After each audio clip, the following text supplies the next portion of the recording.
All right, we're going to finish up 2 Kings tonight, chapters 24 and 25. During chapter 24, during Jehoiakim's reign, Nebuchadnezzar, king of Babylon, invaded the land, and Jehoiakim became his vassal for 3 years. But then he turned against Nebuchadnezzar and rebelled. The Lord sent Babylonian, Aramean, Moabite, and Ammonite raiders against him to destroy Judah, in accordance with the word of the Lord proclaimed by his servants, the prophets. Surely these things happened to Judah according to the Lord's command, in order to remove them from his presence, because of the sins of Manasseh and all he had done, including the shedding of innocent blood. For he had filled Jerusalem with innocent blood, and the Lord was not willing to forgive. As for the other events of Jehoiakim's reign, on all he did, are they not written in the book of the annals of the kings of Judah? Jehoiakim rested with his ancestors, and Jehoiachin, his son, succeeded him as king. The king of Israel did not march up out of his country again, because the king of Babylon had taken all his territory from the Wadi of Egypt to the Euphrates River. Jehoiachin was 18 years old when he became king, and he reigned in Jerusalem 3 months. His mother's name was Nehushta, daughter of Elnathan. She was from Jerusalem. He did evil in the eyes of the Lord, just as his father had done. At that time the officers of Nebuchadnezzar, king of Babylon, advanced on Jerusalem and laid siege to it. And Nebuchadnezzar himself came up to the city while his officials were besieging it. Jehoiachin, king of Judah, his mother, his attendants, his nobles, and his officials all surrendered to him. In the 8th year of the reign of king of Babylon, he took Jehoiachin prisoner. As the Lord had declared, Nebuchadnezzar removed the treasuries from the temple of the Lord, from the royal palace, and cut up the gold articles that Solomon, king of Israel, had made for the temple of the Lord. He carried all Jerusalem into exile, all the officers and fighting men, all the skilled workers and artisans, a total of 10,000. Only the poorest people of the land were left. Nebuchadnezzar took Jehoiachin captive to Babylon. He also took from Jerusalem to Babylon the king's mother, his wives, his officials, and the prominent people of the land. The king of Babylon also deported to Babylon the entire force of 7,000 fighting men, strong and fit for war, and 1,000 skilled warriors, workers, and artisans. He made Mattaniah, Jehoiachin's uncle, king in his place, and changed his name to Zedekiah.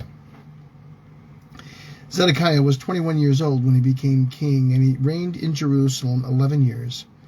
His mother's name was Hamiltah, daughter of Jeremiah. She was from Libnah. He did evil in the eyes of the Lord, just as Jehoiakim had done. It was because of the Lord's anger that all this happened to Jerusalem and Judah, and in the end he thrust them from his presence. Now Zedekiah rebelled against the king of Babylon. Chapter 25. So in the 9th year of Zedekiah's reign, on the 10th day of the 10th month, Nebuchadnezzar, king of Babylon, marched against Jerusalem with his whole army. He encamped outside the city and built siege works all around it. The city was kept under siege until the 11th year of King Zedekiah. By the 9th day of the 4th month, the famine in the city had become so severe that there was no food for the people to eat. Then the city wall was broken through, and the whole army fled at night through the gate between the 2 walls near the king's garden. Though the Babylonians were surrounding the city, they fled toward the Arabah. But the Babylonian army pursued the king and overtook him in the plains of Jericho. All his soldiers were separated from him and scattered, and he was captured. He was taken to the king of Babylon at Riblah, where sentence was pronounced on him. They killed the sons of Zedekiah before his eyes. Then they put out his eyes, bound him with bronze shackles, and took him to Babylon. On the 7th day of the 5th month, in the 19th year of Nebuchadnezzar, king of Babylon, Nebuchadnezzaradan, commander of the imperial guard, an official in the king of Babylon, came to Jerusalem.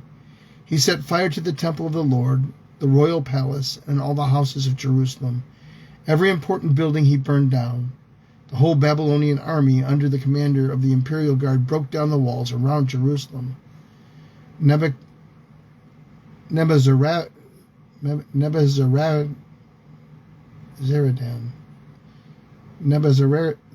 Anyway, the commander of the guard carried into exile the people who remained in the city, along with the rest of the populace and those who had deserted to the king of Babylon.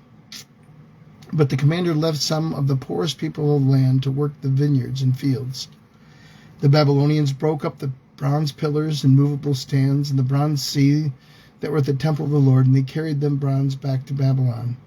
They also took away the pots, shovels, wick trimmers, dishes, and all the bronze articles used in the temple service. The commander of the imperial guard took away the censers and sprinkling bowls, all that were made of pure gold or silver. The bronze from the 2 pillars, the sea, and the movable stands which Solomon had made for the temple of the Lord was more than could be weighed. Each pillar was 18 cubits high. The bronze capital on top of one pillar was 3 cubits high and was decorated with a network of pomegranates of bronze all around. The other pillar, with its network, was similar. The commander of the guard took as prisoners Sariah, the chief priest, Zephaniah, the priest next in rank, and the 3 doorkeepers. Of those still in the city, he took the officer in charge of the fighting men and 5 royal advisers.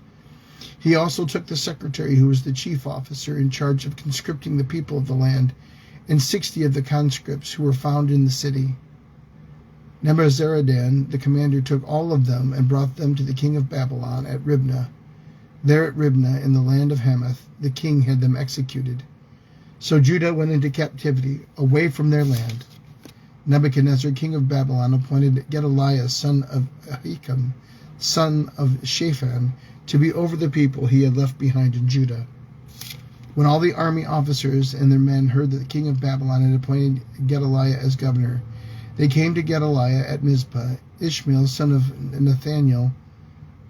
Nethaniah, Jonathan, son of Kareah, Sariah, son of Tanumeth, the Netophalite, Jehazaniah, the son of the Maacathite, and their men. Gedaliah took an oath to reassure them and their men. "Do not be afraid of the Babylonian officials," he said. "Settle down in the land and serve the king of Babylon, and it will go well with you." In the 7th month, however, Ishmael, son of Nethaniah, the son of Elishama, who was of royal blood, came with 10 men and assassinated Gedaliah, and also the men of Judah and the Babylonians who were with him at Mizpah. At this, all the people, from the least to the greatest, together with the army officers, fled to Egypt for fear of the Babylonians. In the 37th year of the exile of Jehoiachin, king of Judah, in the year Marduk became king of Babylon, he released Jehoiachin, king of Judah, from prison. He did this on the 27th day of the 12th month. He spoke kindly to him and gave him a seat of honor higher than the other kings who were with him in Babylon. So Jehoiachin put aside his prison clothes and for the rest of his life ate regularly at the king's table. Day by day, the king gave Jehoiachin a regular allowance as long as he lived. 2 Kings chapters 24 and 25. This concludes 2 Kings, the word of God for the people of God. Thanks be to God.